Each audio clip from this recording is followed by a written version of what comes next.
Assalamualaikum warahmatullahi wabarakatuh. Perkenalkan, nama saya Irfan Ade Saputra, NIM 2019-51100 dari Politeknik Informatika Universitas Muria Kudus. Nah, di sini saya akan mempresentasikan materi dari konsep dasar sistem. Nah, apa itu konsep dasar sistem? Konsep dasar sistem dapat diartikan sebagai suatu kumpulan atau himpunan dari unsur-unsur dan variabel-variabel yang saling terorganisasi, saling berinteraksi, dan saling berhubung satu sama lain. Menurut Murdyk dan Ross tahun 1993, mendefinisikan sistem sebagai seperangkat elemen yang digabungkan satu dengan yang lainnya dengan satu tujuan yang sama. Nah, untuk model hubungan elemen-elemen sistem dapat dilihat sendiri hubungannya seperti yang tertera di gambar. Nah, banyak ahli mengajukan konsep sistem dengan deskripsi yang berbeda, namun pada prinsipnya hampir sama dengan konsep dasar sistem pada umumnya. Selanjutnya ada karakteristik sistem. Untuk memahami atau menggambarkan suatu sistem, maka perlu membedakan unsur-unsur dari sistem yang membentuknya. Berikut ini adalah sistem yang dapat membedakan suatu sistem dengan sistem yang lain. Bisa dilihat di gambar yang samping. Nah, yang pertama itu ada batasan atau boundary.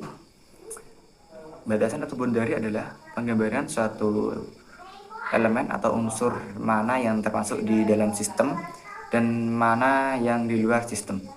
Nah, yang kedua ada lingkungan atau environment.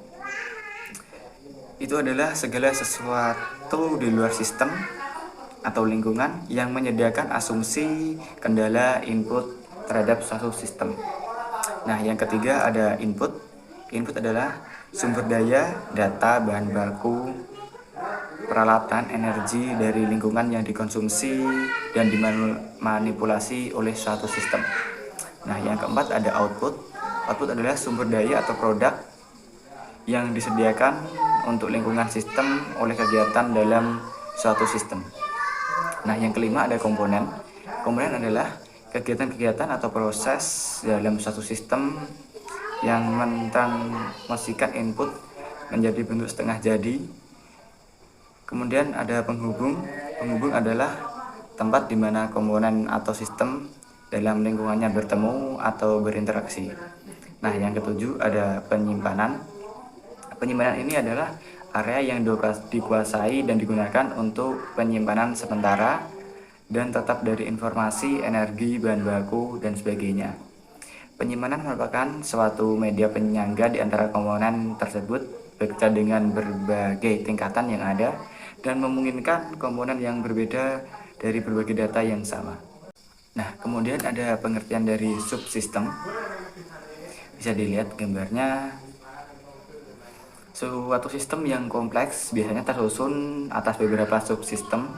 Subsistem bisa dijelaskan sebagai sebuah sistem dalam sistem yang lebih besar. Ada sistem, subsistem A, subsistem B, dan subsistem C.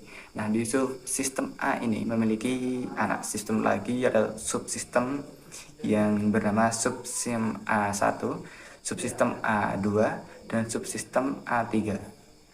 Nah, di subsistem B ini memiliki subsistem lagi, yaitu subsistem B1, B2, dan juga B3. Nah, kemudian adalah sistem yang buruk. Untuk menghindari pengembangan suatu sistem yang buruk, maka perlu diketahui beberapa ciri-ciri sistem yang buruk. Nah, yang pertama, tidak memenuhi kebutuhan user adalah contoh dari sistem yang buruk. Yang kedua, performanya buruk. Dan yang ketiga, reliabilitasnya sangat rendah. Dan yang keempat, kegunaannya rendah.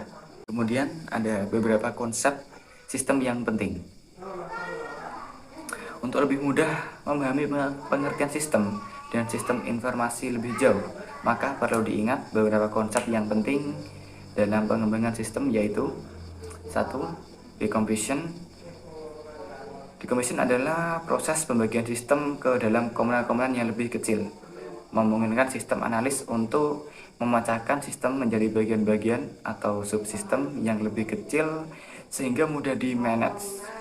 Dan yang kedua, fokus pada satu area atau pada satu waktu. Nah, yang kedua, modularity. Modularity adalah proses membagi sistem menjadi modul-modul yang relatif sama ukurannya. Nah, yang ketiga ada coupling. Coupling adalah subsistem yang saling bergantung satu sama lain dipasangkan. Nah, yang keempat ada cohesion, diperluas ke sub-sub yang berdiri sendiri.